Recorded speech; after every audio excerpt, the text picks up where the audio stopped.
Allan Mortenson, and I live here at Ardmore Avenue at Epsilon House. This isn't just about me. This is about 12 million servicemen who served in World War II. I would hope that you would remember that several of the people from Ripon should be recognized. Bob Tila was in the 101st Airborne and landed D-Day. He was also in the Battle of the Bulge. He had a chance to get in Operation Market Basket, which was one of the great tragedies of the war. I would also note that there was a fellow by the name of Donnie Ryerson. He was captured by the Germans in the Battle of the Bulge, and he was railroaded back into Germany for a prison camp. And whether or not he was subject to our own air forces trying to take German train cars out or not, I'm not sure. But as part of history, that is what happened. I would also note that one of the fellows who is buried up in Napieskum is Charles Lindbergh. He was a Marine serving on Iwo Jima and was wounded. He was on a hospital ship on its way back to Guam when he died on February 23rd, 1945. He was an individual who was subject to be buried at sea. What they do is put you in a canvas bag, put some weights in, put you between a stretcher and a flag, and then they raise the stretcher up and you slide into the sea. There's a marker at Napieskum that says, Charles Lindbergh, buried at sea. So note, if you will, that this isn't about me alone. This is the story of many, many veterans who could tell their own stories if you wanted to hear them. Now, as far as I was concerned, I was a sophomore in high school, had finished that year, and joined the Marines when I was 16 years of age. They gave me a physical down at Milwaukee, sent me back home, and when I turned 17, they called me in for service. When I got down to Milwaukee, I found that there was a whole passenger car load of Marine recruits, and we were on our way to California, to the Marine Corps base at San Diego. We traveled by the Atchison, Topeka, and Santa Fe Railroad. And there was a couple of experiences by that trip. One of them is climbing the edge of a plateau to get to the new height and seeing a train going in different directions at the same time. So you see an engine going to the right, we are going to the left, and then you saw trailing cars that were going to the right again. So that was an experience. Another thing was the Paul Harvey restaurants along the way. They stopped the whole train, and then the people could go into the restaurants. As Marine recruits, they didn't let us go. They brought us out egg salad sandwiches. But those Harvey restaurants were a time when the train crews could take on water, coal, check the journals on the wheels, and grease what needed to be greased so the train could go on. The other thing I remember is when we got down into New Mexico, suddenly went from snow in the highlands to very warm weather down below. Eventually we arrived at San Diego and the Marine Corps Recruit Depot. There we learned Marine discipline, Marine tactics, and we went to the rifle range at Camp Matthews to try out the M-Run rifles. I happen to be a sharpshooter. The best rating is excellent. Second best is marksman. So I was right in the middle of it. But I was firing from a handicap because I'm left-handed, and the training was all in right-handed. And so you had to make the adjustment in that short period of time in favoring the rifle. After graduating from the Marine Recruit Depot, I went on leave. But one of the things that surprised me was that even though all those people had been recruited into the Marines, there was one company called a scavenger company. And what they were is people who had failed to meet the qualifications to serve as Marines. Those people were let out of the gates on a given time, and they wore a uniform that was made out of gunny sacks. It was a suit, but it was the cheapest suit that you possibly could have. But anyway, they were out of service forever. In our case, from there, we returned from leave to Camp Elliott, and then almost immediately were taken to Camp Pendleton. We were given the option of going to different kinds of Marine arms school. And I was selected to go to machine gun school. And that took place in the way back country of Camp Pendleton at what is called Tent Camp Little Tokyo. This is what that tent camp looked like.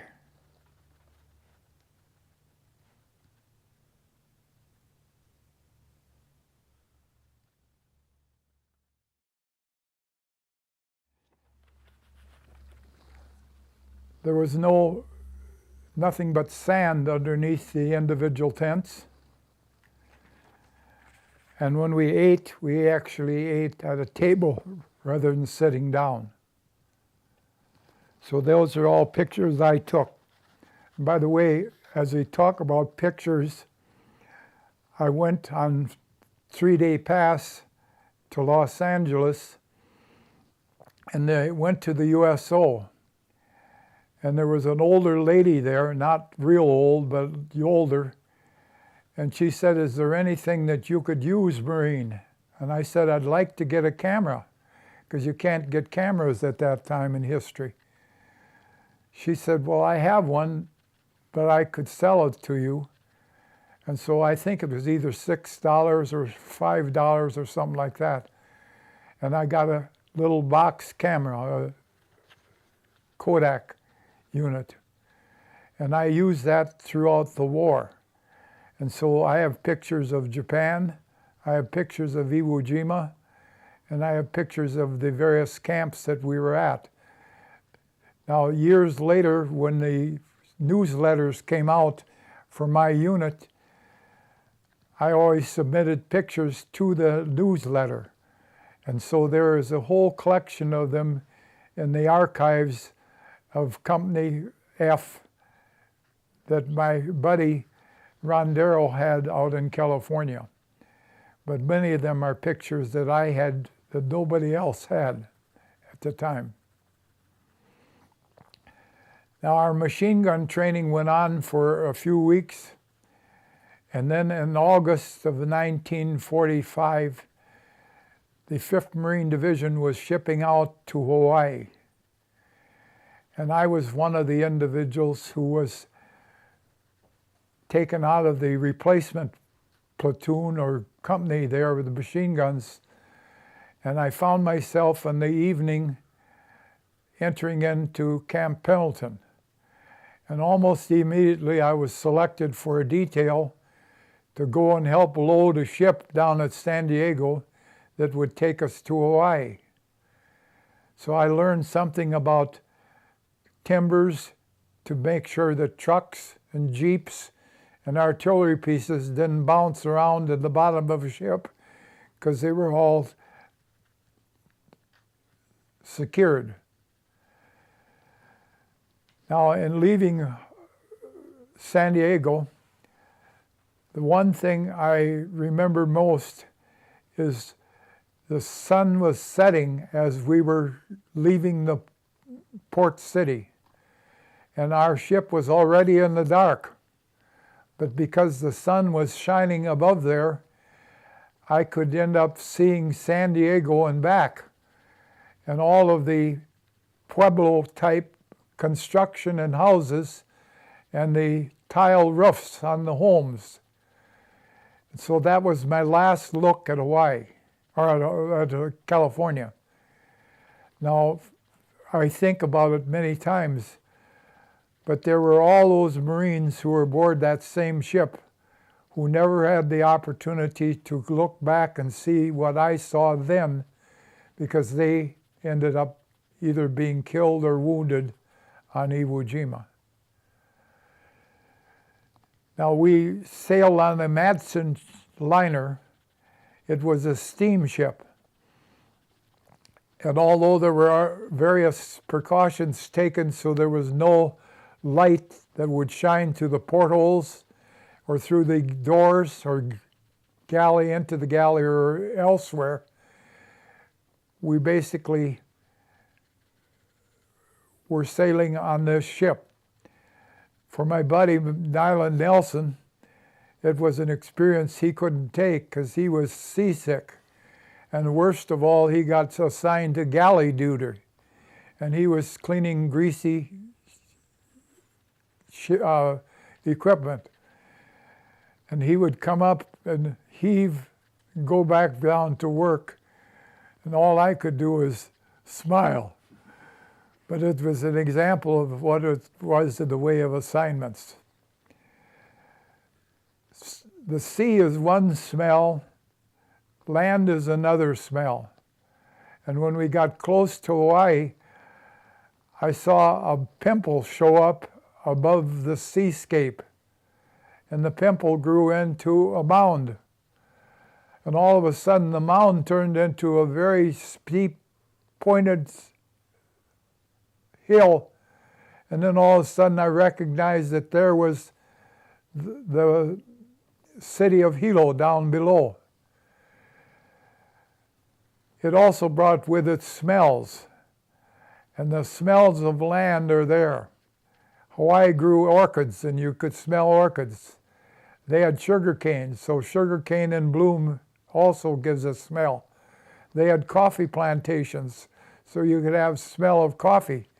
They had strawberries that grew year-round on the mountains at various levels, so there were always strawberries blossoming. They also grew a type of woody banana, so they had those too. So that's part of going to Hawaii. Once we got to Hilo, we had the assignments of going up to the Camp Camuella or being left behind to help unload the ship. I was one of the fortunate guys to be assigned to stay back and store artillery shells on the airport at Hilo. One of the things you should know about Hawaii is that at 1 o'clock in the afternoon, the clouds have reached their highest point, or the apex, and all of a sudden what ends up happening is it starts to rain. And it rains with a great ferocity. Well, you can imagine stowing artillery shells in the middle of a rainstorm. We got soaking wet, the artillery stores got stowed, and then a truck came and took us up to Camuella. Now that's on the Parker Ranch, and the Parker Ranch is the biggest cattle ranch in the United States. A lot of people think it should be in Texas, but it's actually in Hawaii. And Camuella's ranch site was called Camp Tarawa because the 2nd Marine Division had fought on Tarawa, and when they returned to take over this camp, they named it for themselves in their action. At Camuella, we trained for the Iwo Jima operation. One of the things we noticed is the 28th Marines would be always climbing a hill in the Kola Hills, one that stuck out right in front. We couldn't figure out what they were doing over there. In our case, they took us down to the beach and with amphibious tractors landed us at the coastal shore, told us to go in 1,500 feet and to make a turn to the right. We didn't know what that was about either. We also set out cloth as a forewarner for the air support, and then the Air Force of the Marine Corps came in and flew flights in front of us and dropped dummy bombs to demonstrate to us coast air support. The other thing that we noticed was that we would swim in the sea before the amphibious tractors came in, and then when the amphibious tractors brought us in, next to my amphibious tractor was a 10 or 12 foot long shark. It had come in alongside of our alligator tractor. Now these sharks were feeding on garbage because all of the garbage that was left over from feeding our troops was carried out to sea by the alligator tractors. And when they dumped that material, because the tide or trade winds swing around the island, they bring the garbage back toward shore, and the sharks feed on it. Our training went on until December 31st, 1944. And on December 31st, 1934, we went down to Hilo by truck, and we loaded on to the Highlands, APA 119. We were on our way to Iwo Jima. Going on sea is a combination operation. Sometimes it's as smooth as glass. The only thing you would see is a wake of the ship from the prow, and then sailfish would sail out from the side, and they would eventually land in the water. There would be a hesitation, and then another sailfish would do the same thing. On the other hand, it could be very rough, and the ship would look like it was falling into a deep canyon. When that happened, the front of the ship would go down, the tail end of the ship or aft would raise up, and then the screws would actually hit the water, and it would make a real grinding, loud noise, and then we would fall back into the sea again. We often thought in terms of how good the welders must have done their work, because if they hadn't done so, the ship would have broke apart. In fact, I went to visit one of the guys in my background service, and he was up at the fore part of the ship.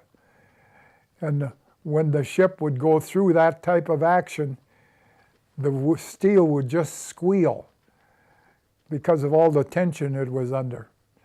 But it's an example of the Liberty ships that were built by the Kaiser Company and carried us into the war.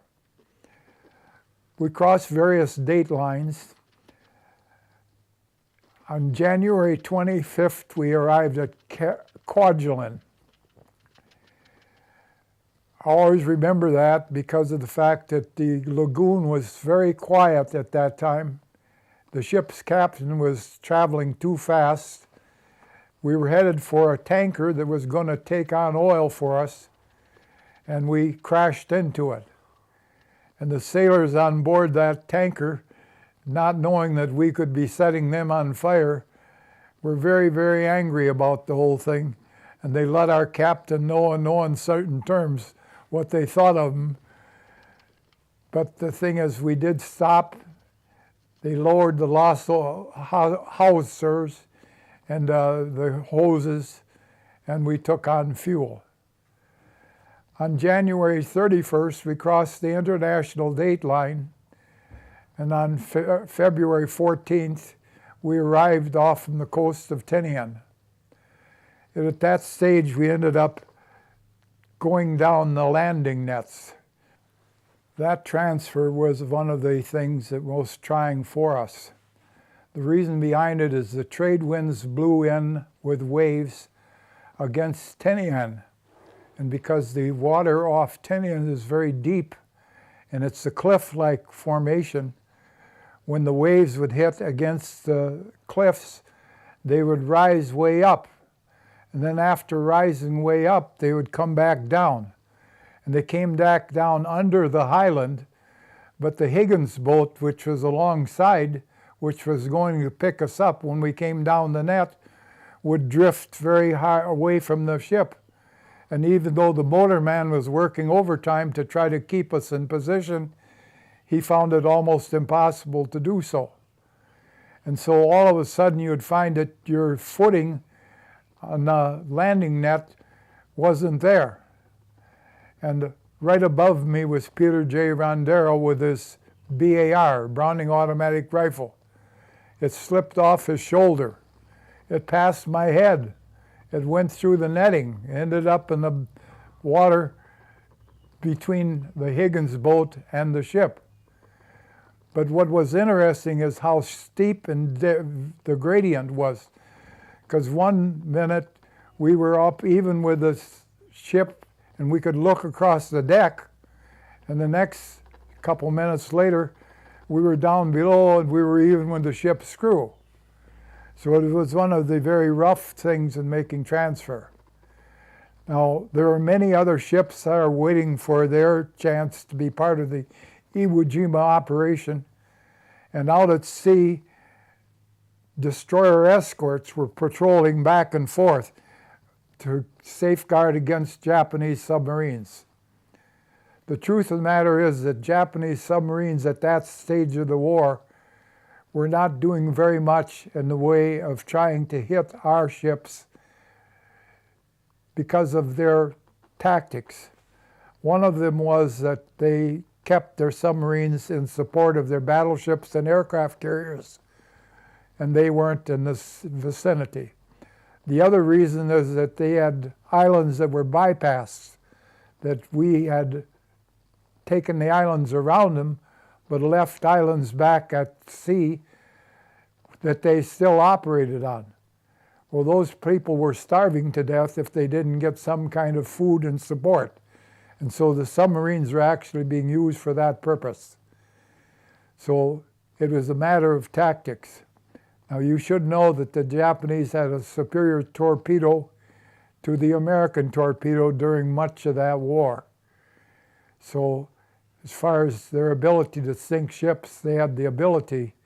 It's just that one was their tactics were wrong, and the other one, they were desperate to save their people out at sea. Well, we went from that unloading on the Higgins boats through the channel between Tinian and Saipan, and waiting for us was LST 715, the DeKalb City or County LST. And they picked us up and we went into quarters. Now you should know that the center of a LST is the boat deck, and it has its alligator tractors on that as the landing craft. But on each side of the LST are the quarters for the troops that will occupy it. And there is a galley running back and forth on either side so that you can get from the front of the LST to the back of the LST without getting out of it, except for the exits as such. The following day, we did a practice landing on Saipan. It lined up a number of LSTs in a row. We went on down into the lower boat deck and got into the alligator tractors. And when we got fairly close to the island, they called the exercise off. But it was a practice operation. When we got back out, I could see the sugar mill that was on Saipan, which was a marker of one of the operations that had been there as a Japanese operation before it was taken by our troops. Now, Saipan and Tinian were the bases for our B-29s, along with Guam. And Tinian in particular was important for that reason. We then made our trip on its way toward Iwo Jima. Ahead of us were the destroyer escorts, and they would go so far in one direction, and then they would correct it and go zigzag in another direction. And when they made their move to change directions, then our LST would stop temporarily and make its change too. So we were zigging and zagging our way on up there. All the time that we were doing that and getting ready for the Iwo Jima operation, our Air Force was softening up Iwo Jima with flights up there and bombing them. In addition to that, the island was shelled by our fleet as it visited Iwo Jima on one occasion. Now, Iwo Jima was called Iwo Ta, and as Iwo Ta, they took a census in 1943, and there were 1,018 males, 485 females, 192 households, and a school, along with 200 cows, 200 pigs, and 3 goats. And when the possibility of war was going to take place, they evacuated everything out of there except for the cows, pigs, and goats. And then it was militarized. And the Japanese brought in some of their best units out of Manchuria, along with an untrained group of recruits, and then a very fierce fighting group out of Kagoshima and the southern Kyushu. Along with that, they brought in a very capable artillery commander. The overall Japanese commander was Kiribayashi with the army, and he had some 17,500 troops. Ishimashu was the rear admiral in charge of the Japanese Marines, and they had about 5,500 of the Japanese Marines. There was a disagreement in tactics between the two. Ishimaru wanted to fight a war at the beaches. Kiribayashi said, lay back, stay by the caves, fight them individually as they come to you. Use your artillery effectively. So those are the two different approaches. Most of the time then we made contact with the Japanese, we were running into Ishimaru group because of the areas that we ourselves were involved in. The day before the actual landing, or that night I should say, I was awake on deck on the LST. Could look out in the horizon and see a flash of light. The flash of light kept getting bigger as we kept getting closer. After we got so close, a sound started coming with it. Then pretty soon both the flash of light and the sound came together, and it became louder and louder. As day broke, we could see Mount Suribachi because we were approaching it from the south. Our ship then made its way along with other LSTs and the destroyer escorts all the way around the west coast of Iwo Jima, past the north coast, and then it set up behind the battleships, cruisers, destroyers, and destroyers escorts that were lined up on the west side or east side, firing at the island.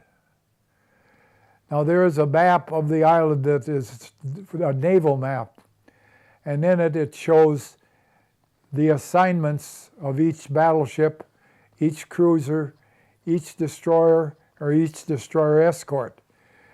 They didn't fire randomly at the island. Each one had its assigned task of what to do.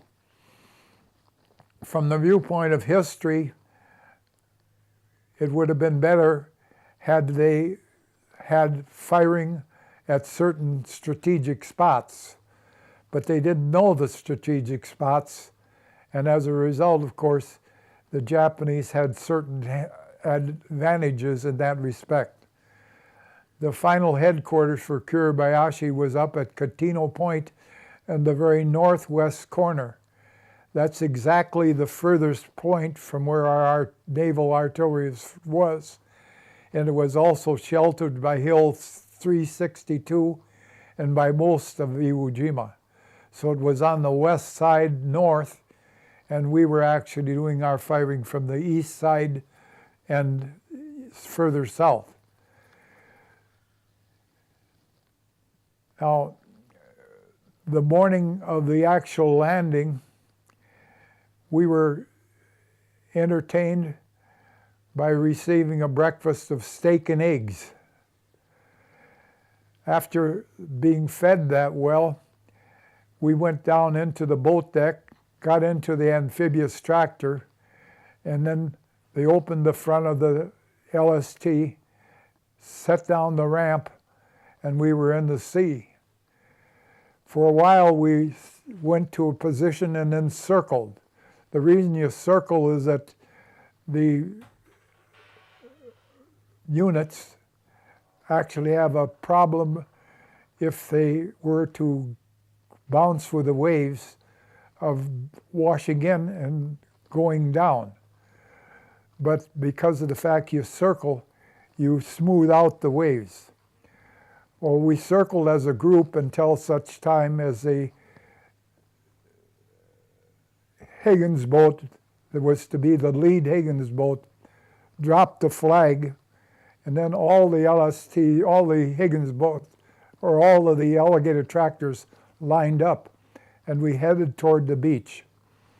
Ahead of us was a snub-nosed Amtrak that was supposed to fire at Japanese targets as it came in.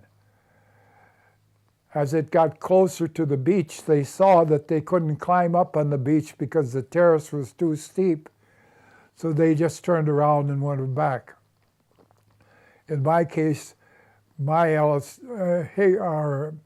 Amtrak landed at the beach in the first wave, and then they lowered the ramp and back, and then we were on our own to make our way across the island.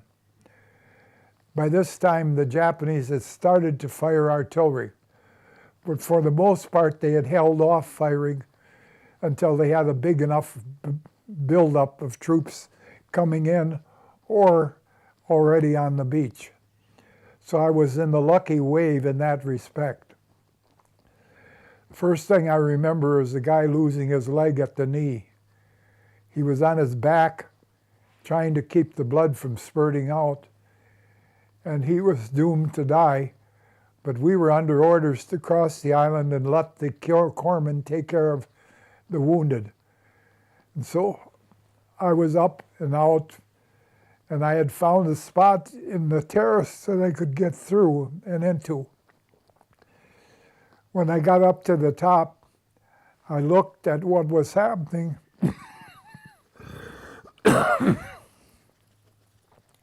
I looked at what was happening, and I could see an artillery pattern being fired by the Japanese. One round would drop to my right, one round would drop way out in front of me, but almost even with me. Another round would go down to my left, and then a final round would explode fairly close to me in front. About that time, Austin Montgomery, one of my buddies,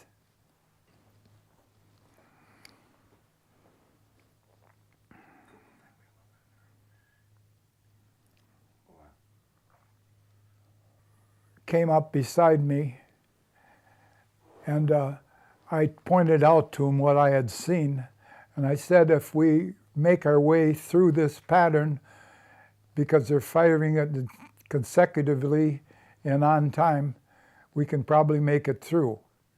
Well, we did that, and it worked out for us. We spent most of the rest of the day trying to cross the island and saw nobody for a long, long time.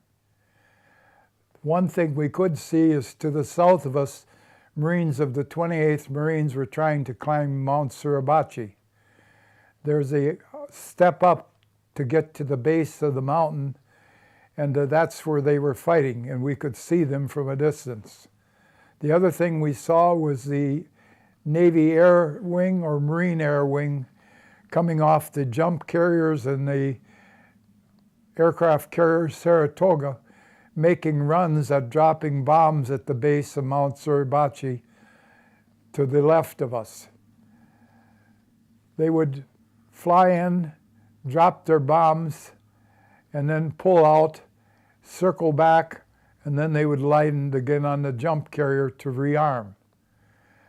We could see this happening one time after the other, and then something happened.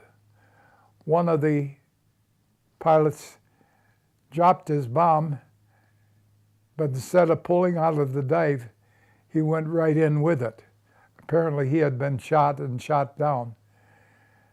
It exploded, and with that they called off any more airstrikes on the base of the island, and we continued on our way. When we got near the end of the tarmac of Motoyama number 1, a lone Japanese soldier started firing at us. The bullets whizzed through the air. We fired back at him. He disappeared over the tarmac, and that's the last we saw of him. When we got to the other side of the island, it was getting near dark, and we found that there was a group of 8 or 10 guys already there. And how they got there, I'll never know. It was from our platoon. The leading man was Dewey Flynn. It wasn't too long after that, a shot rang out in the dark, and Dewey Flynn was shot. He got it in the stomach.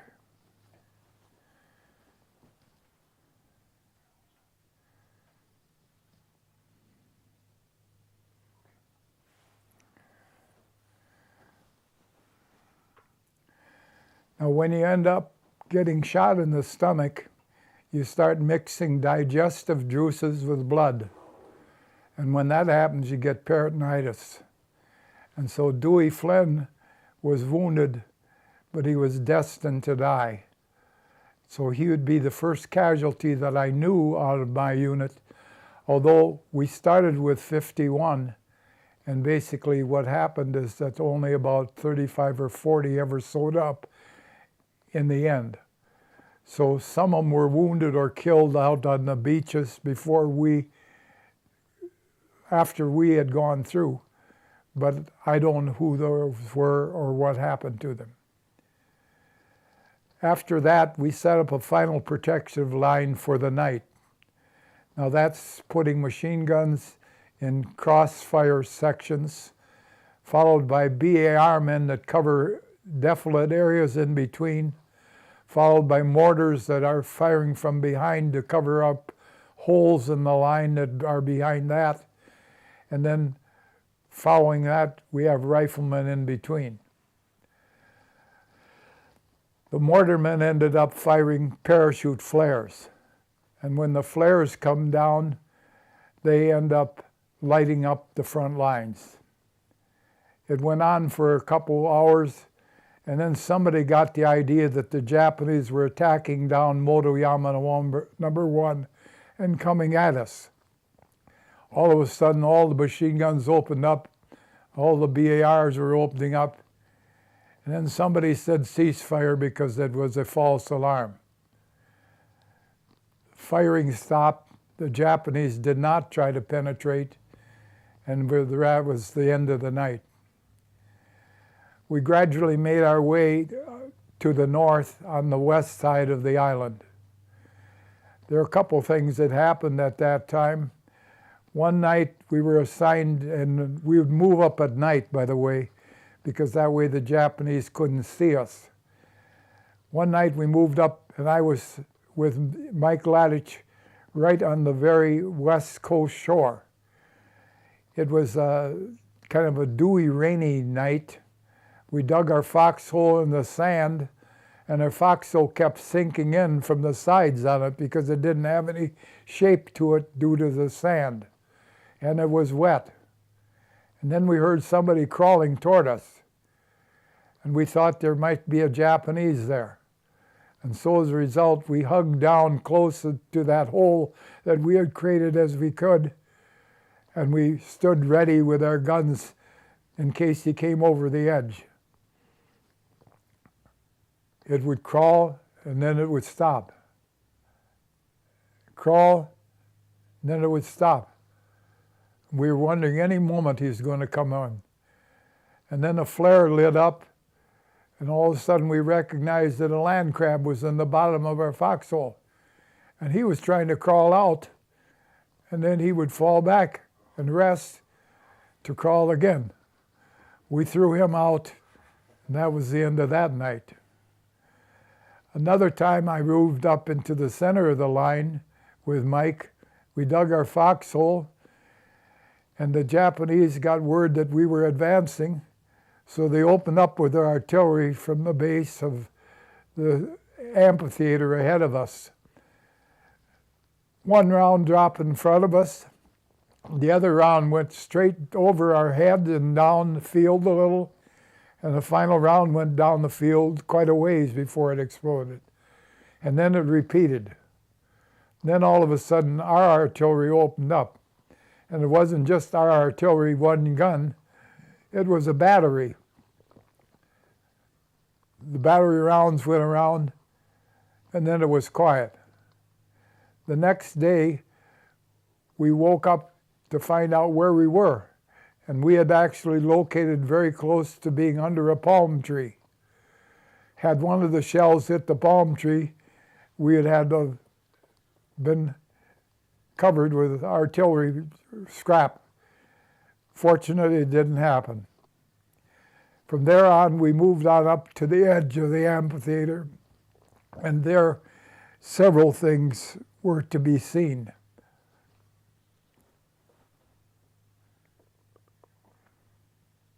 These Japanese had been hit by napalm by one of our tanks, and they had been burned.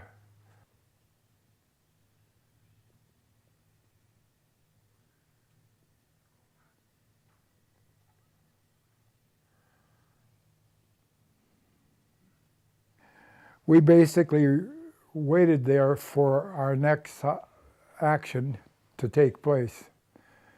We should have been forewarned, because one of the things that I spotted there was a long triangular board with Japanese writing on it. And I suspect that that writing said, "This is not an area for you to be in. Safeguard yourself, stay away from it," in Japanese, to forewarn of theirs. Well, it was from this takeoff point that we went into what is called Death Valley. And in the book, Battle Wounds of Iwo Jima, it's a description of what happened in Death Valley as far as I was concerned. But what happened is our whole company moved into the valley by running into position. And what we didn't know is that the Japanese had taken it upon themselves to do what you call a rear action operation. They had spider traps along the outer edge type thing, and when we overran the position, they then fired from machine guns at us from in back. And they had pre-dug positions to actually trip us into thinking we were finding safety, because it was a trench that had went from their fire spider trap on down. And because of the action of battle of war and gunning and shelling, it was not easily revealed to us. What ended up happening is I ran forth on the right-hand side, and George Piotrowski was ahead of me, and it was a shell hole, and he landed in it. I landed in it right after him, and he said, "Get out of here, because I don't want you to draw fire." I looked around for another place to go and didn't see any, so I stayed. Another guy in our unit was named Perry. He also came and landed in the same shell hole. Piotrowski told him, "Go find another place. We don't want to draw fire." Perry moved back, and he went into one of those pre-dug trenches. The machine gun opened up. Now that machine gun ended up sending bullets in my direction and his direction at the same time. I had a shovel in the back of my pack, and it cut the shovel handle right off. 2 of the bullets went into my pack, but I didn't get hit. But C.J. Perry got it through the buttocks, and C.J. Perry got it in the head. It blew the back of his skull out. We were then ordered to evacuate back out, and I was helping to get C.J. Perry out of there. And what happened was his brain had slipped into the shell-like egg part of the skull that is thing. And Bradley, who was our corpsman, gently tipped his head over, causing the brain to move back into position. He put the skull back on, put a banquet thing on, put sulfadug in, put him in a morphine treatment, and then he was evacuated out and taken all the way back to the beaches. I never knew what happened to Perry until years later. But then I ended up attending a Marine Corps reunion at Peoria, Illinois, and there was C.J. Perry. He survived it, but he had been taken to Guam, to Honolulu, to the Naval Hospital at Bethesda in Washington, D.C., and he managed to survive, although he never was able to work or do anything for the rest of his life because he was handicapped. But he's an example of a miracle in medicine on the front lines. Others in that unit didn't have it so good. The Japanese opened up with artillery from behind the cliffs that were in front of us. And there I have a picture of the actual cliffs and the amphitheater as it looked.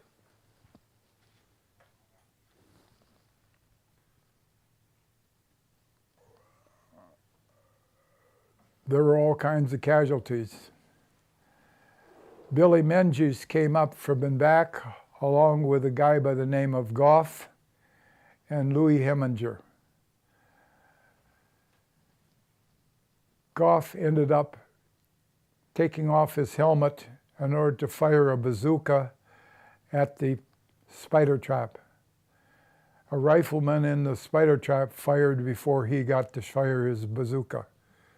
Took out the back of Goff's head, killed right there.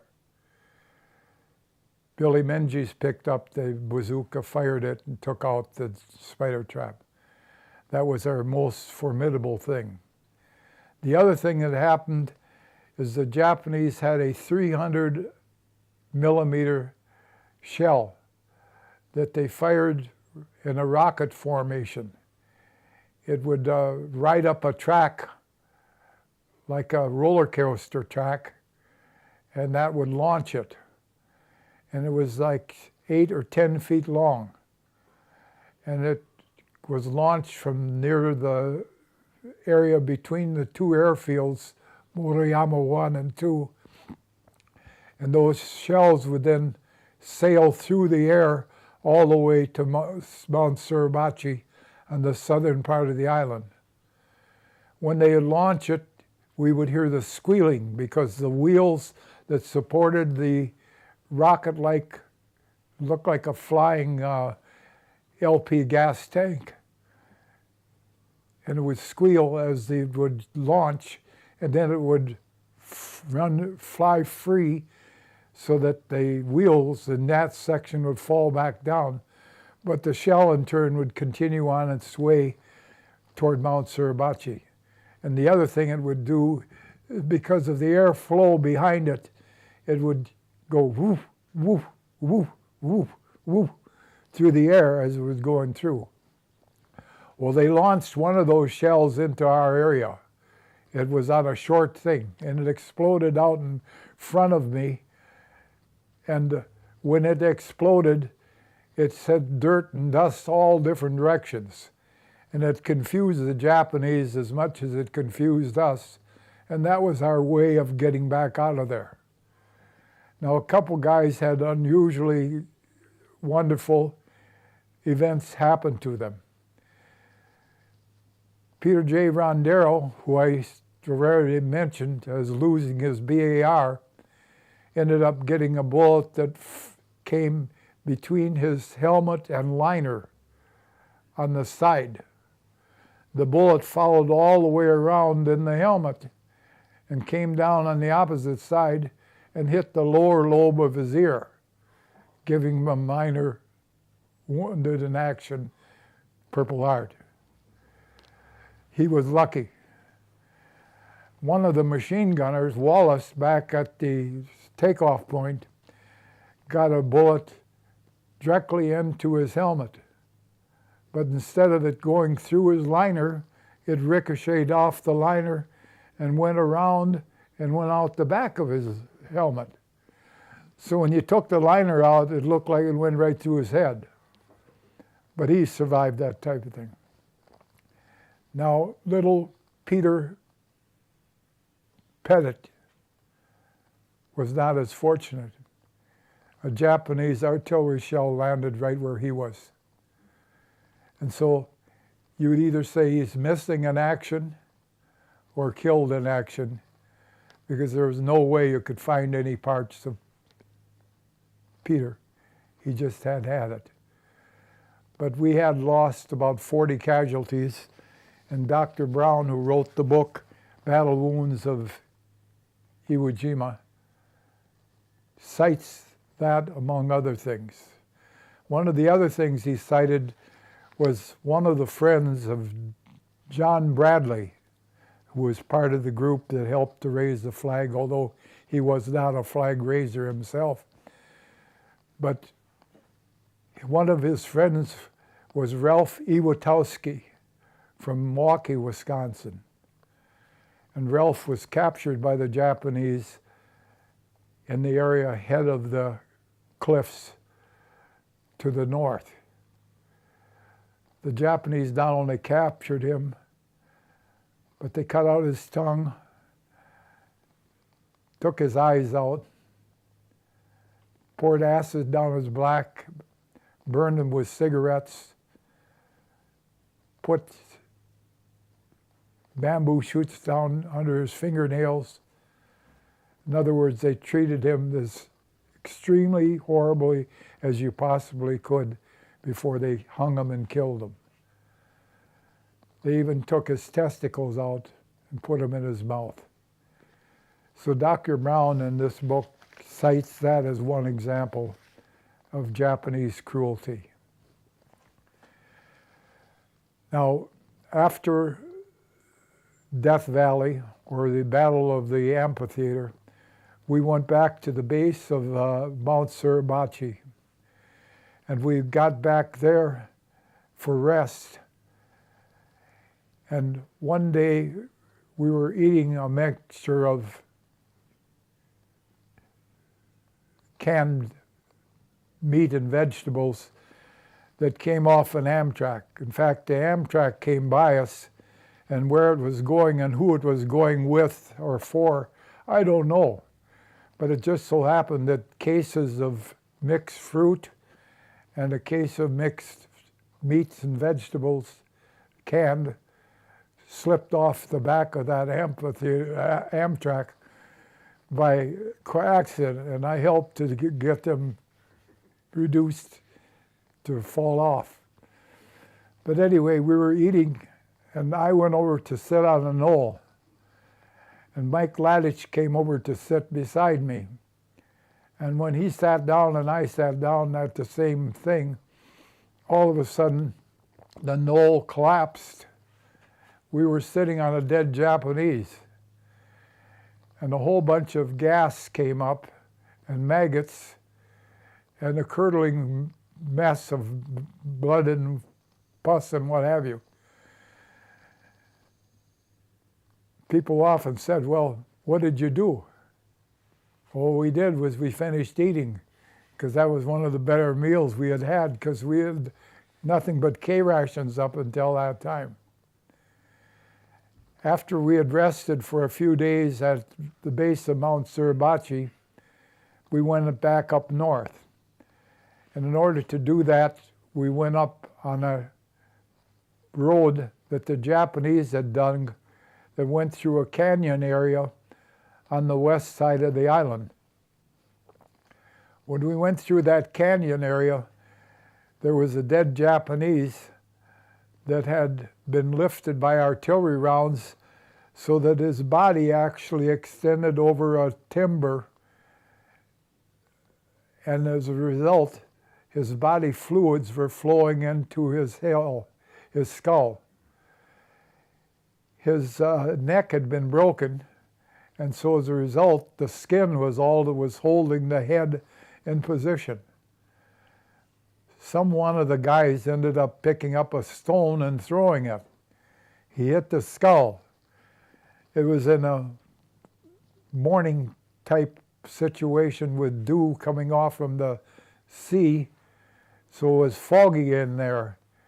But the smell of Japanese with a fish diet spread all the way through the canyon as we went through. When we got through, we got up to what is called the village or community of Nishi. And at Nishi, I ended up having 4 things happen that I thought were of interest. First of all, this house was kind of blown apart. And after seeing a number of houses in Japan, I found out that they had a unique way of architecture of building them. They were generally built about 2 feet off from the ground. Generally next to the house was a shed where they did the cooking. Then the house itself had mats on it. And then also what was true is it was timber framed. And then there was boards on it that were like 3/8-inch thick boards around the outside. Well, when artillery hits it, it doesn't necessarily destroy the timber frame, but it blows the boards out. So this house was blown apart. And one fellow was passing me on the left, and another one was passing me on the right, and I could have either gone around the house and continued on my way, or I could walk right through the house, one side to the other. When I got into the house, I ended up finding 4 things. One was a set of binoculars.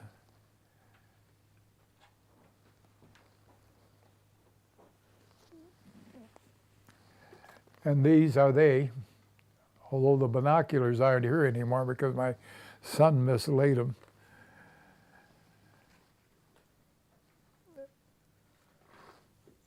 Some Lucky Strike green cigarettes. Now that's special because of the fact that during World War II, and part of the war effort, and to save dye, to dye things green, Lucky Strike had agreed to dye their packages no more. And so they advertised, Lucky Strike green has gone to war. Well, the Japanese operated tobacco plants in the Philippines and Indonesia, and some were Lucky Strike plants. So undoubtedly the Japanese had Lucky Strike greens. The other thing I found was a can of Russian product. I didn't know what it was, but I knew it was Russian writing. When we got to the north, I opened it up, and it was very rich beef, canned, that the Japanese apparently bought from the Russians. The final thing I found was a manual, a corpsman's manual or a medic's manual, depending on if you're in the Army or in the Marine Corps. But I had those 4 things from there. The other thing I found as we went up north was a leaflet. And that leaflet is right here.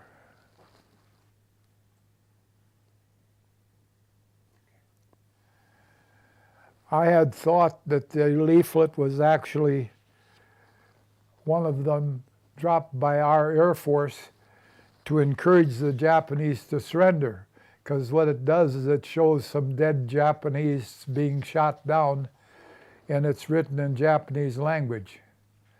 What I found out was that wasn't the case at all.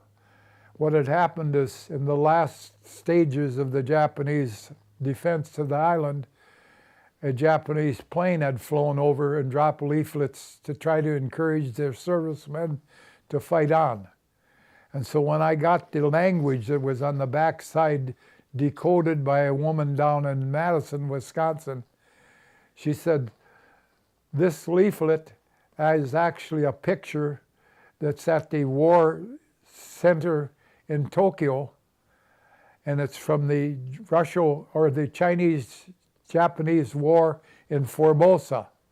And when they were trying to take a mountain area in Formosa, a certain lieutenant had fought on bravely.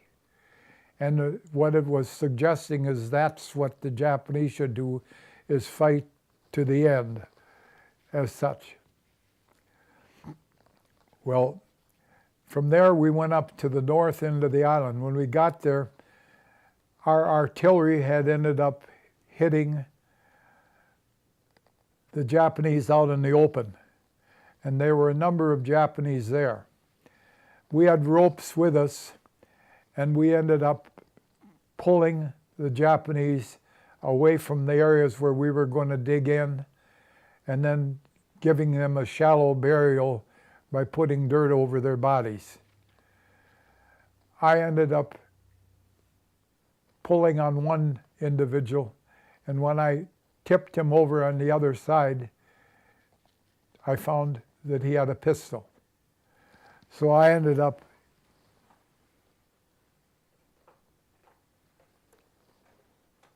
taking that pistol.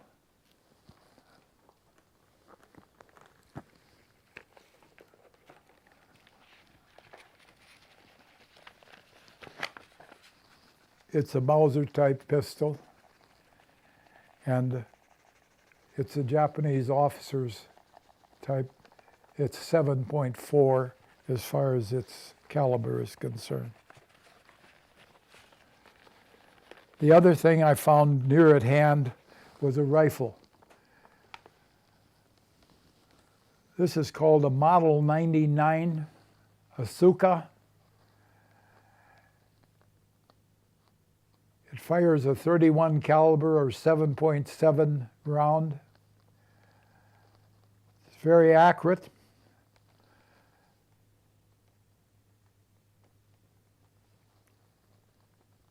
I had it in my foxhole, and then we were moved to Catino Point to fight in the last action on Iwo Jima for our troops.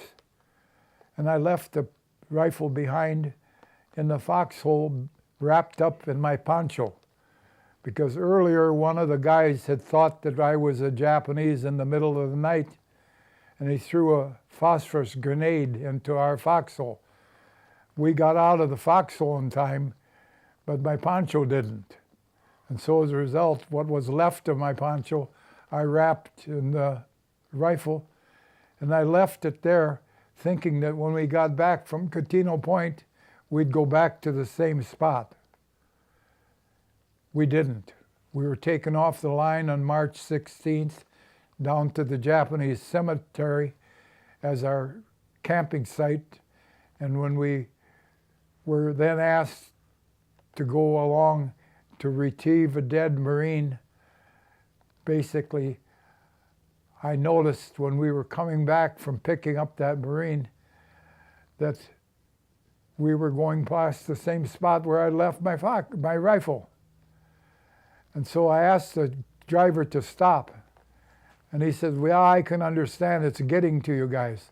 Well, what had happened is this Marine we picked up was bloated, and air was being let out as we were bouncing along. And big Japanese silk flies of different colors were flying around, and then they would re-land again, and then more order would come out. But we were tolerant of it because we were in front, his body was in back. But the driver stopped. I went over to the foxhole where the guy, another Marine, was actually occupying, and I said, can I use your foxhole for a little while? He said, sure, I guess so, and he got out. I ended up digging onto the hard sulfur bottom, got down to the poncho and came out with a rifle. He said, how did you know it was there? I said, I put it there. I took it, got back in the truck, and we went back to the cemetery. The driver went on with the body to the 5th Marine Division cemetery and back. And so that's how I got the rifle. Now, one thing about this rifle that's different than those that were given to most of the Marines on Japan after the war is it has a chrysanthemum right at this point right here. And that chrysanthemum was generally ground off when Japanese surrendered their arms to our side.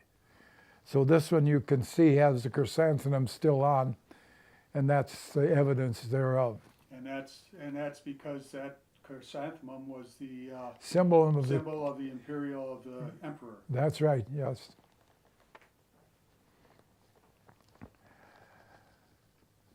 Now, while we were up at that point, we were short of the NCOs.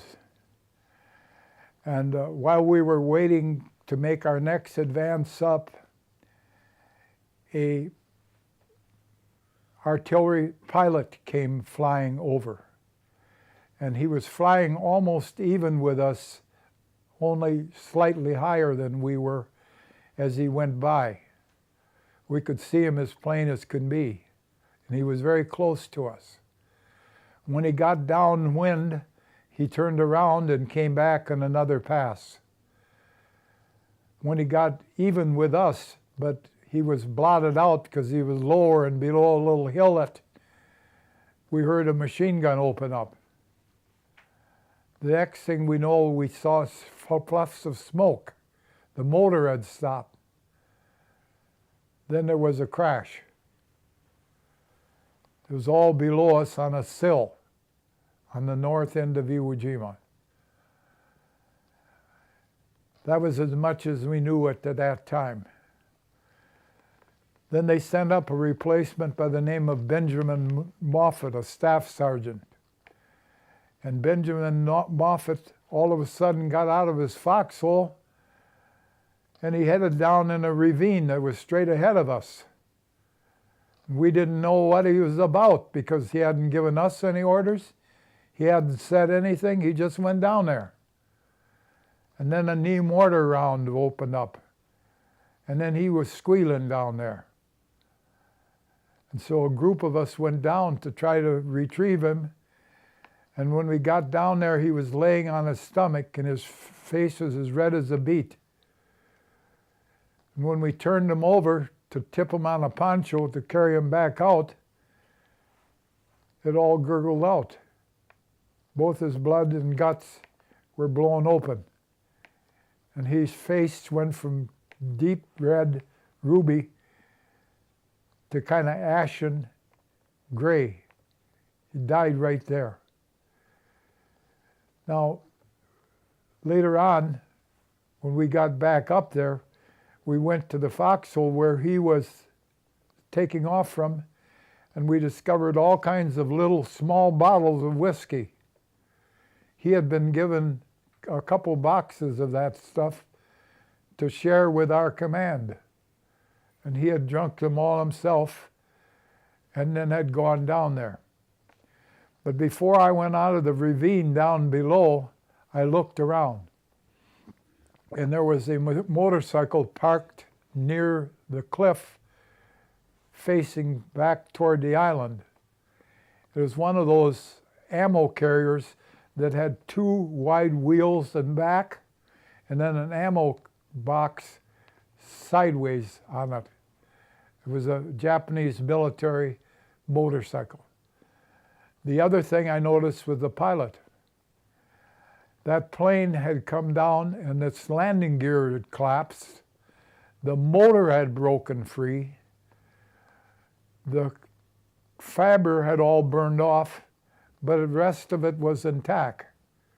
And there was Leon Ellsworth, the pilot, still holding the stick, but he was burned to a crisp. Now, I wrote about that to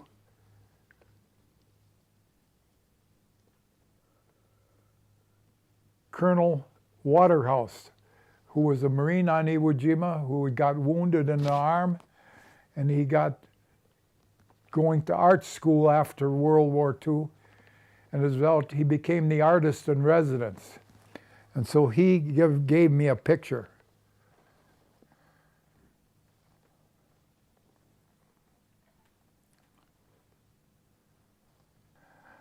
The next thing they know, they sent up another replacement. His name was Gunnery Sergeant Hirschberger, Steve Hirschberger. He was a China Marine. He had also served in the battle for Tarawa. In fact, he told us the story about coming in at Tarawa, and they had misguided or misjudged the tides there. And the result, the Higgins boats were hitting the coral coming in, and the guys would have to give out and wade in. And then because of you wading in, the level of the water and sand from the wading in point to the shore wasn't always the same. All of a sudden, you could be going along walking, and then you're in water over your head, and you got a pack on and a rifle and a helmet and all your equipment, and the only thing you can do is drown. But what ended up happening was that Steve Hirschberger was riding in a later wave with a colonel, and the colonel was in back of him. And they were conversing about what they saw along this whole line of what is called Bettino, the island of Tarawa. All of a sudden, the colonel stopped talking. He turned around to see what the colonel had happened to stop him from talking. The colonel didn't have a head. An artillery shell had come through and cut him right off. So this is Steve Hirschberger's story. Well, he gave us orders to go to the right. And I was at the point. And when I went forward, hit the deck, Austin Montgomery came along, did the same thing. Then Mike Ladich did the same thing.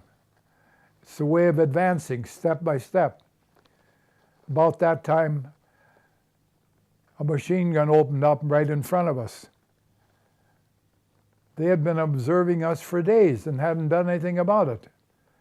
But when we ended up trying to advance on them, they decided that was the point they had to make to fire back.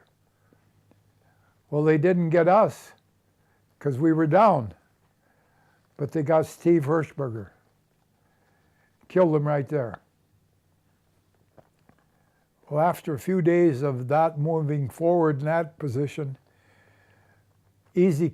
company came up on the other side. And Lieutenant Jack Loomis was in charge of that unit. He was the executive officer of Company F, but they had given him a rifle command because we were now down so low in officers.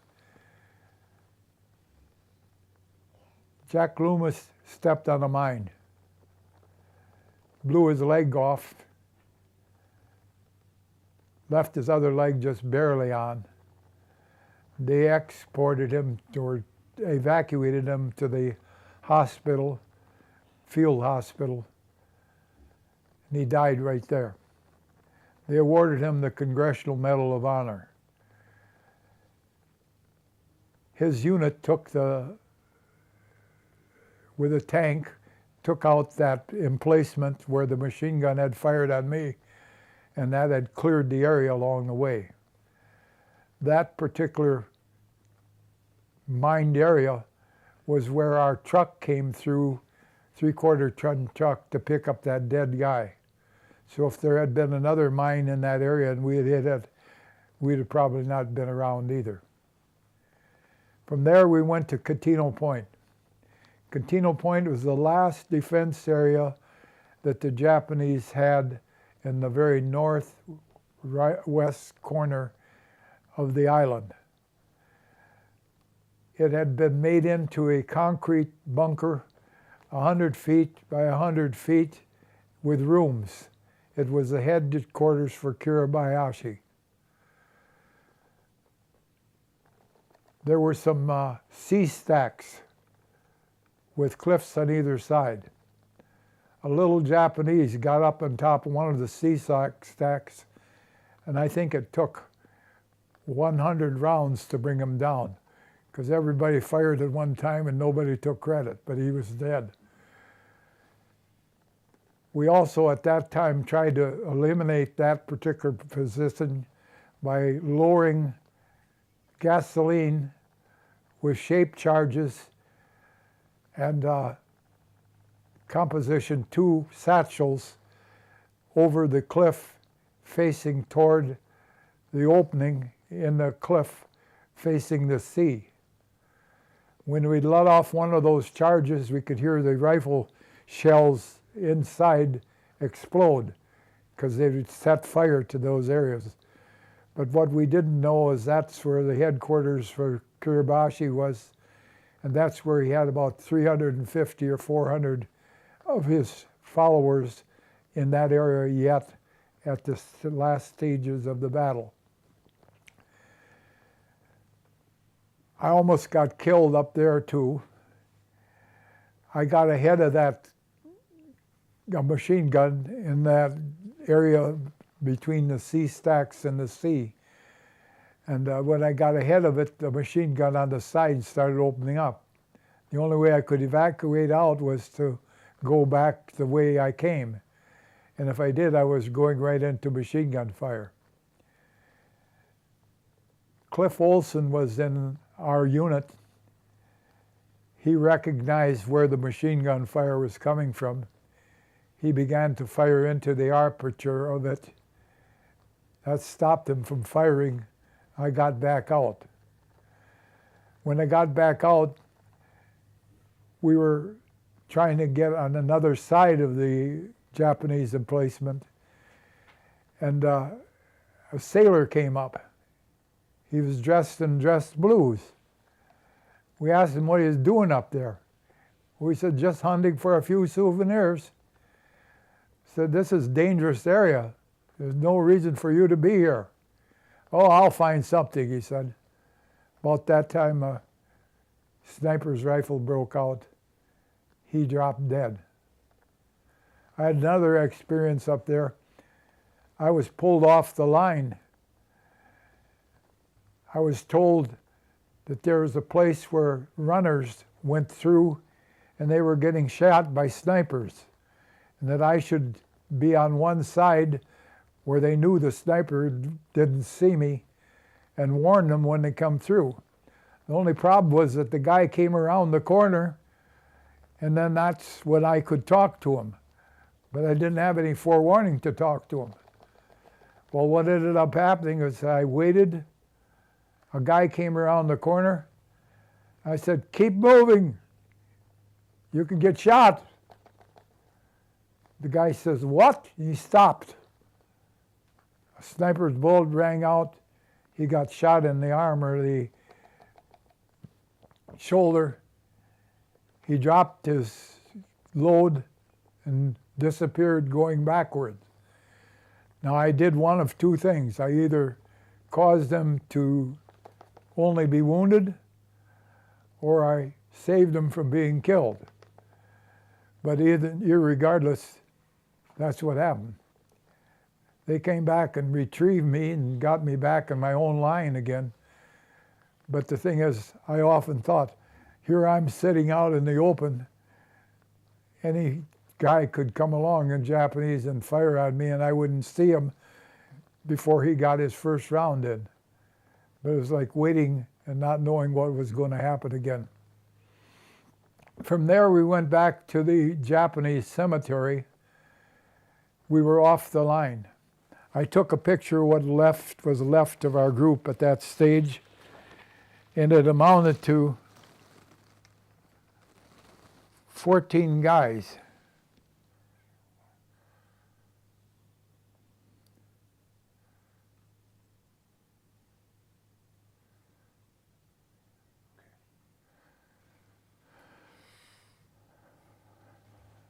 Same thing. Yeah.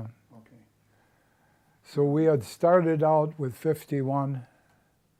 We ended up with 14. There's only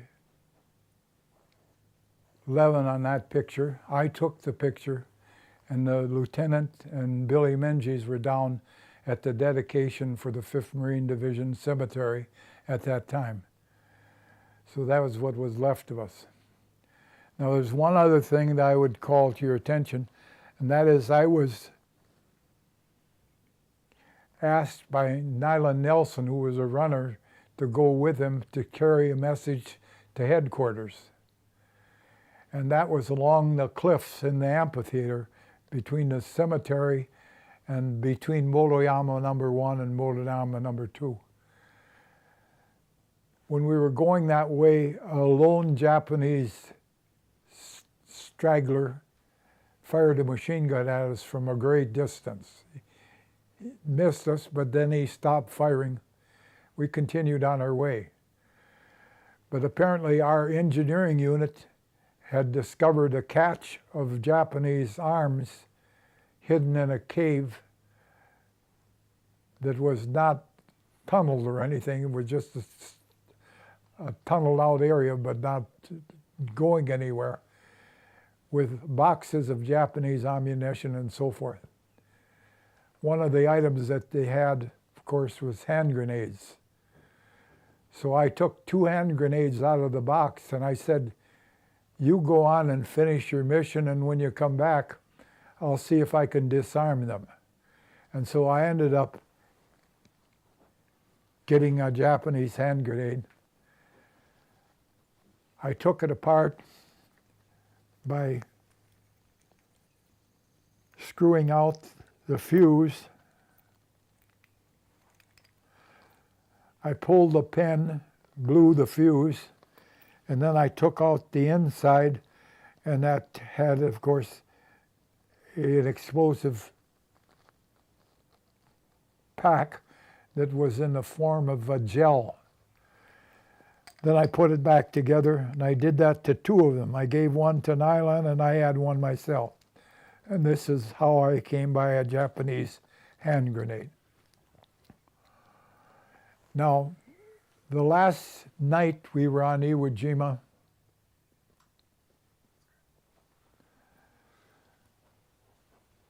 it got to be near morning. And all of a sudden, rifle fire opened up over between Motoyama number 1 and number 2. What had happened is General Kurabayashi and about 350 of what was left of his command decided to do a walk-in on the Air Force's pilots, crews, and other Air Force command there, Army Air Force. it wasn't a matter of charging in, it was a matter of walking in. What they did is they took English-speaking Japanese officers and put them in front. And they talked to each other like it was a change of the guard. That threw everybody off. But then what they would do is take their swords or bayonets, cut open the tent sides, and then attack the people inside. And because there were 2 officers to a 6-man tent and 4 crewmen to a 6-man tent, they were able to kill people right off the bat. And so they went through the night fighters. They went through the P-51 fighters.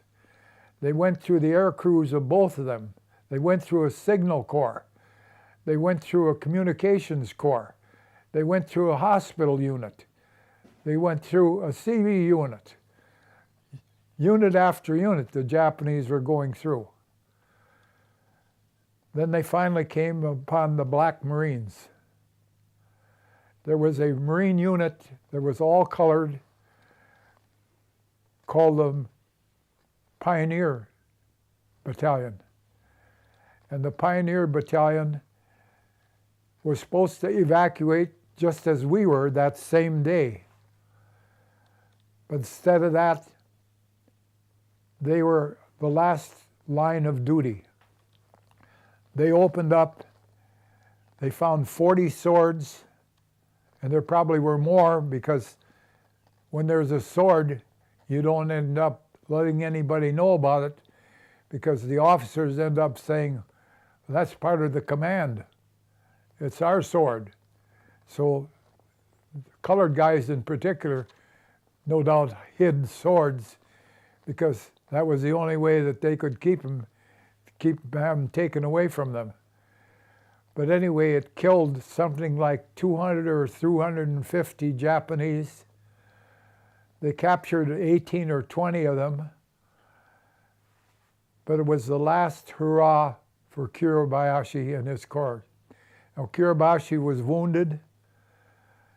He was escorted off the battlefield by some of his troops, and he disappeared forever. They still have not found out where Kiribayashi is buried or what happened to him. But he was the last hurrah. Now that day, we got on a Higgins boat. We went out to the ship Storm King. We got aboard the Storm King and had our picture taken. And that picture shows what was left of Fox Company.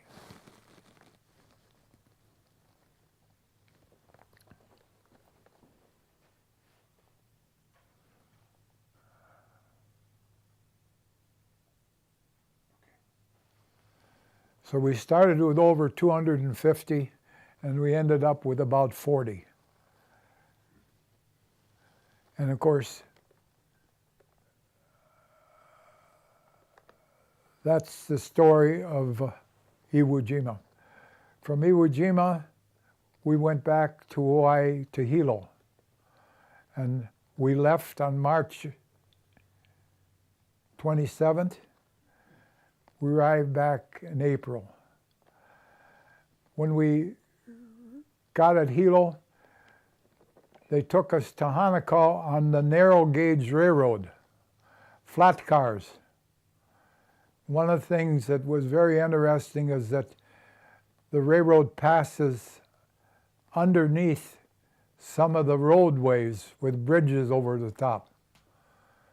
And we were hailed as heroes by the Japanese, or by the Hawaiians. Most of the Hawaiians on the Big Island of Hawaii were Japanese origin because they were doing the hard work in the sugarcane fields. These were their families greeting us as heroes when we had just got through spending time trying to kill their kin in terms of history. Now, over on the right-hand side there are pictures of all kinds of Japanese families that we found in the wallets or packets of the Japanese. More.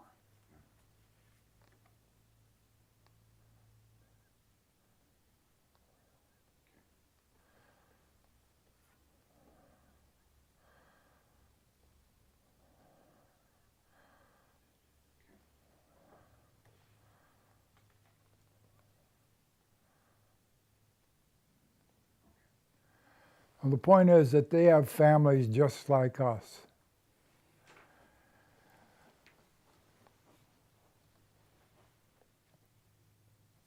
When we got back to Camuella, we began to train for the invasion of Japan. That took us to the northern part of the island where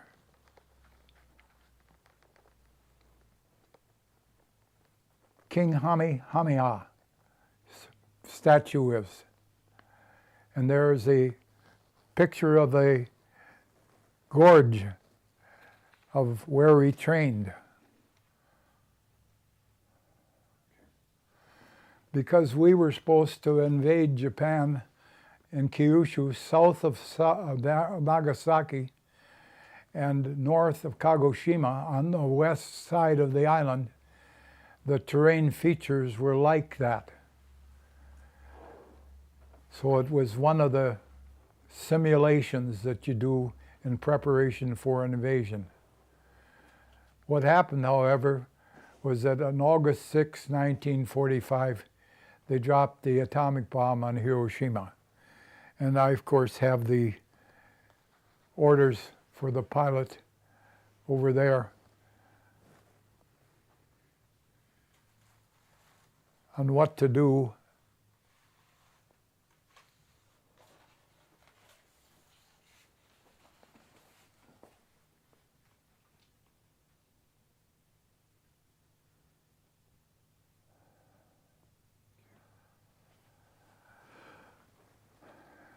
Now, one of the pilots was a person named Nesbitt, and he's the one who provided this to our unit. He was always grateful to the Marines because he said, we saved 2,200 plus B-29s by taking the island, and that in turn saved 24,000 airmen, because there are 10 airmen on each B-29. So you have it. Now there's a picture of the B-29, yes.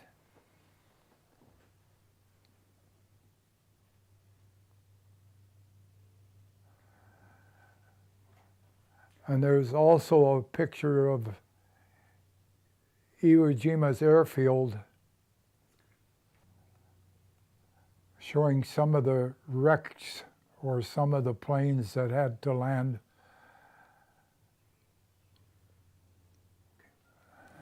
On August 9th, a second atomic bomb was dropped on Nagasaki. One was called Fat Boy. I don't recall what the other one was, Little Boy.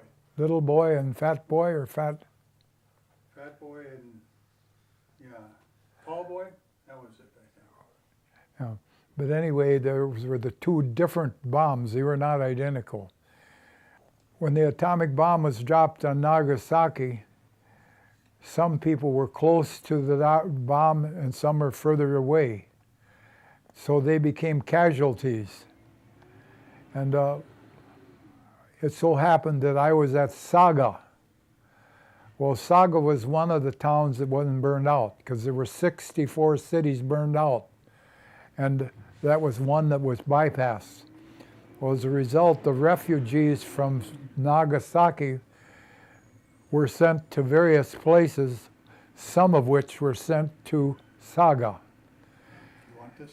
And no, but a Japanese doctor along with Dr. Brown of our unit, gave medical aid to those people. And that is a systematic undertaking of what their age was, what their sex is, what damage was done to them, what their blood count is, all kinds of technical information on about 180 of them. So it's a very detailed thing. The Atomic Energy Commission saw that as among the papers. Dr. Brown shared it with him. He gave it to me before he died. Now we lost 6,821 killed in action on Iwo Jima. We lost 19,217 wounded.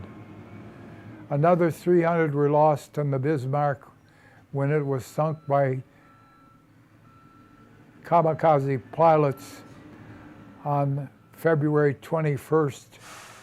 And I had the opportunity to see one of their planes fly low over our position in that rainy, sunsetting night, to see the ship burning off to our west coast and not knowing what it was.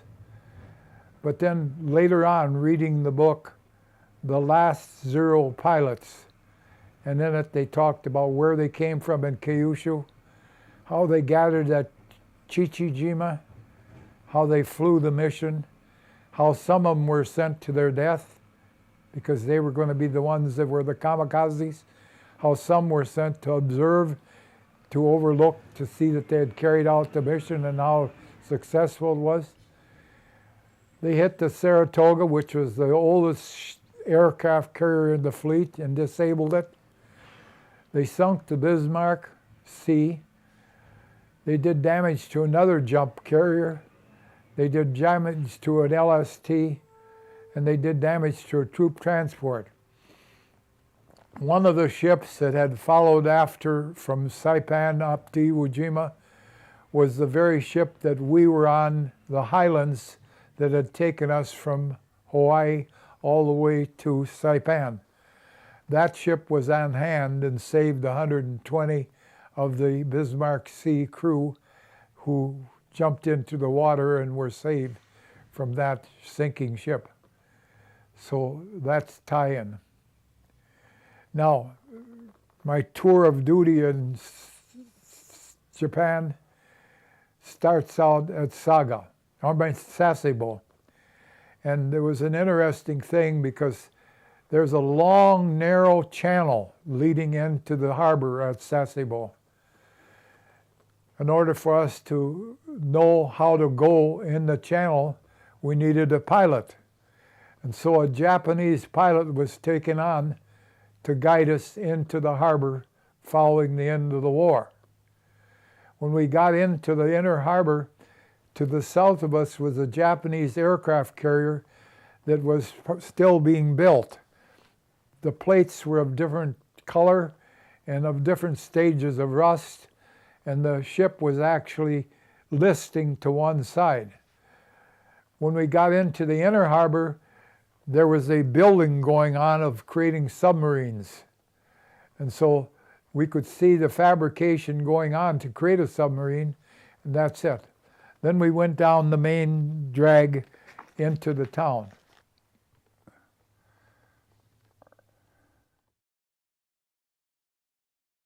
That's us evacuating off from our ship, which was called the Sieverts, and on to...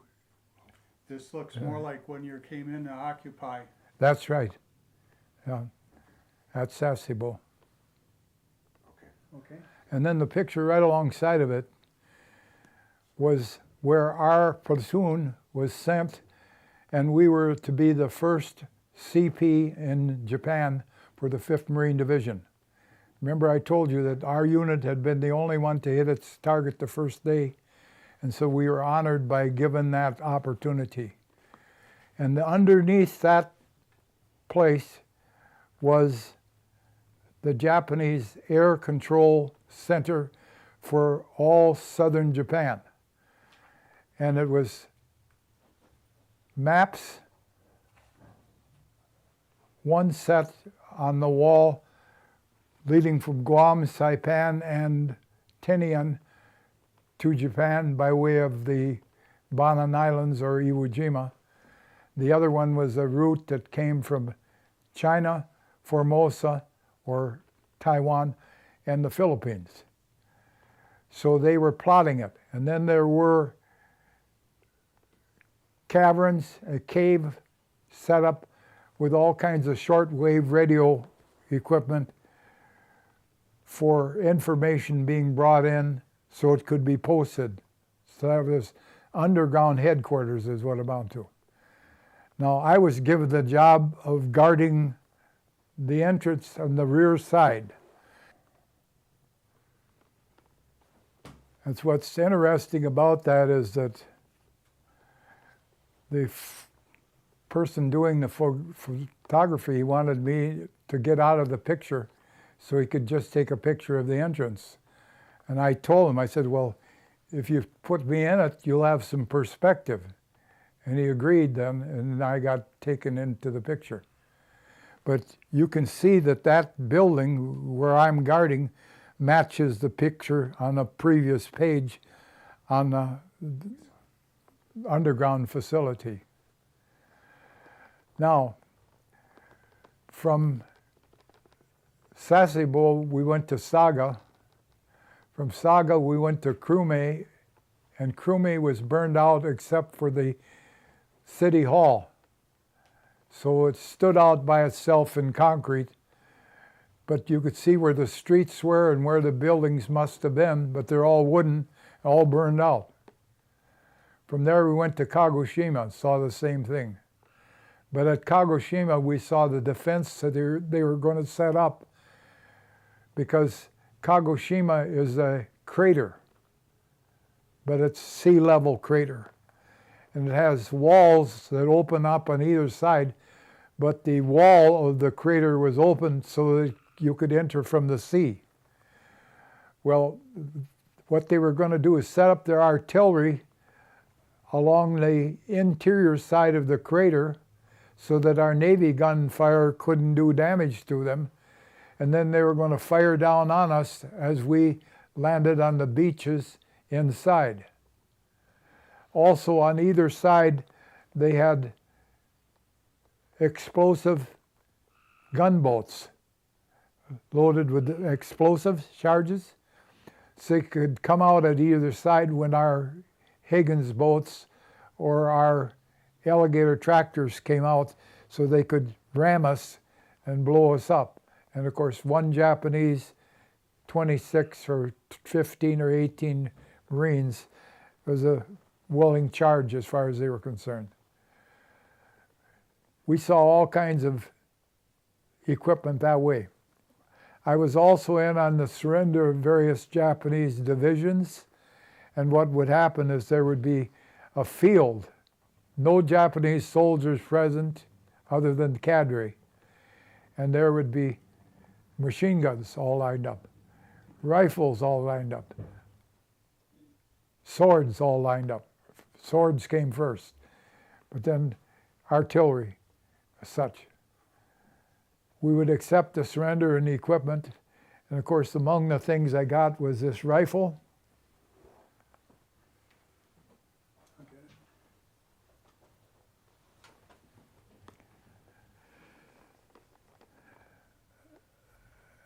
And that's called the Model 38.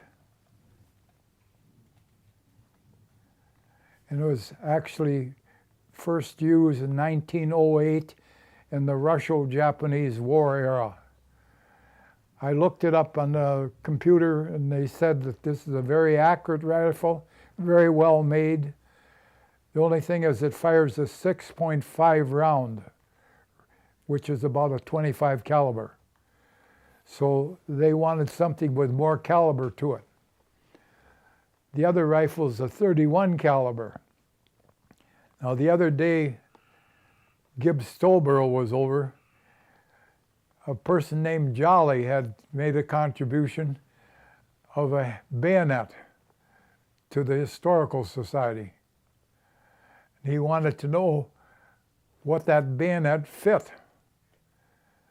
So we tried the bayonet out on this rifle, and it fits both of the rifles because they're actually identical in that respect. It's a Model 30 bayonet.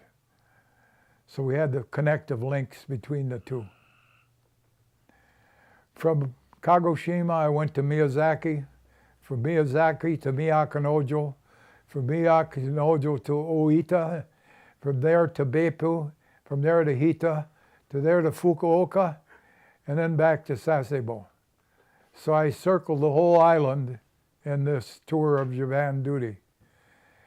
In July of in June of 1946, I returned to the United States.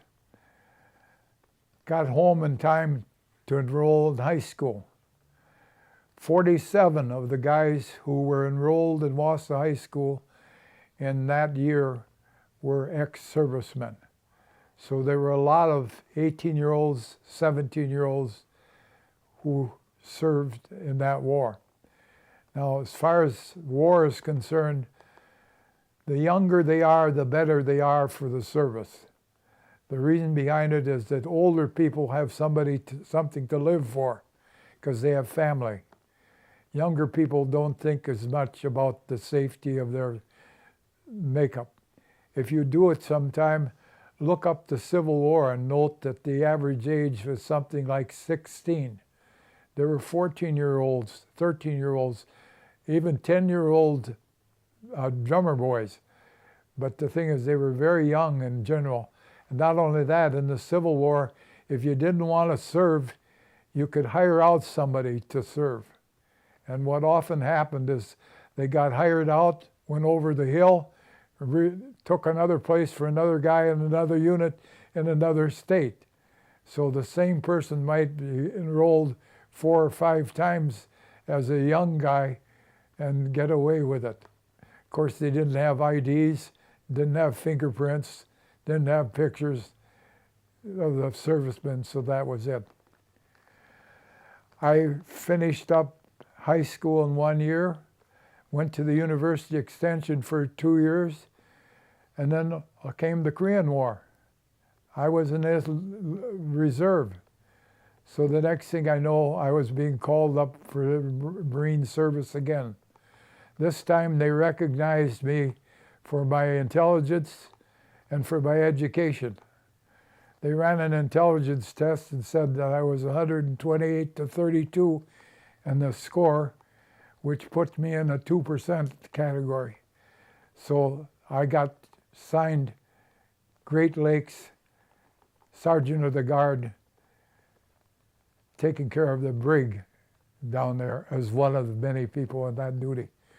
And the other thing is, many, many, many people who were called back never expected to be called back, and they resented being called back, and as a result, when they got called, the MPs had to hunt them down, or the county sheriff had to hunt them down. And sometimes it was understandable. We had one guy down there, he was sitting a couple months in the brig, and I had to take him in front of Colonel Valentine to find out what they were going to do with him. And Colonel Valentine wanted his story. Well, the guy said he was out in Kansas, their wheat crop was ready to be harvested, his dad didn't have any other help, and he wanted to harvest the wheat crop before he turned himself in. So he went to the county sheriff and told him what he wanted to do. The sheriff says, yeah, we'll go along with that. Well, when that time was up, then they called him in, and then they said he was over the hill. So because he was over the hill, he was in the brig. And because we had a brig that was so full of people of that type of charge, we ended up having to wait and wait and wait for the court-martials to come through. And when they finally did get to the charge of the court-martial, Colonel Valentine said to me, he said, "This is idiotic." And what was interesting is Colonel Valentine wasn't just Colonel Valentine. He was Colonel Valentine who had been a China Marine. So he knew Chinese. So I lost Colonel Valentine. He was shipped off to North Korea and South Korea. He was one of the individuals that was at Panmunjom, or at the treaty for, I think it's Panmunjom, was it? Yes. Yeah. And also at Panmunjom was somebody who was related to me, and that was my aunt. She was a nurse. And interestingly enough, for a few days in history, when nobody else could communicate with the world, she was the lone communicator, because as a nurse, she could come in and out and see what was going on. And the AP couldn't do it, UPS couldn't do it. Nobody else was involved except her for a little while. Oh, that's great. No. As you and I talked about before, is one of the thoughts about the intensity of the Battle of Iwo Jima is we talked about that you had 6,821 killed in basically 37 days, Yeah. 36 days, and the number of servicemen killed during the Iraq War was 4,424. Oh, So consider 36 days versus 13 years. yeah, that's extreme, the killing. Well, the Japanese, generally, their family would give them a good luck flag of some kind. Some of them had language on them. Some of them ended up having a flag on. Some of them had symbols on them. And in this case, that fellow that I found up north, where the pistol was, that was on his body. And the reason it has those two holes up in the top of it are because the material that they use is kind of a gold material, must have had acid in it, and so it ate the holes out. But that's how it originally was. That's the uniform you actually wore? In the Korean War, yeah, that's when I made sergeant. Oh, the top uniform is from Korea? Yeah, and the bottom one shows what our uniform was in Iwo Jima and also in the Korean War. The only difference is in the Korean War, there's a double layer in it that isn't there. In fact, I have a Korean War coat in the closet, and that's heavy to protect you against the cold, because that was a hell of a cold thing. In fact, I don't know if you realize it, but when we were in Japan and we were at where all those little place right there, yeah, you can show those, the whole set of them, teachers and all the, that was at a Japanese airfield, and we were doing interior guard on it. But anyway, the little Japanese girls would come to school, and they would have bare legs, and it was an unheated school. And we were using their gymnasium as our headquarters. We had the little burning oil burners. We had wool pants on. We had wool socks on. We had the over jacket safety things on. We were colder than the devil. And they were bare-legged. Not only that, they went out and exercised for recess in an even colder condition. We got to learn something of Japanese, so I could say kaga desu ka, and doitashimashite, and shirimasen, and wakarimasu ka. In other words, we learned a little Japanese as we went along. And so if somebody asks you for the first 10 numbers, it's ich, ni, san, si, go, roku, hichi, hachi, ku, and ju.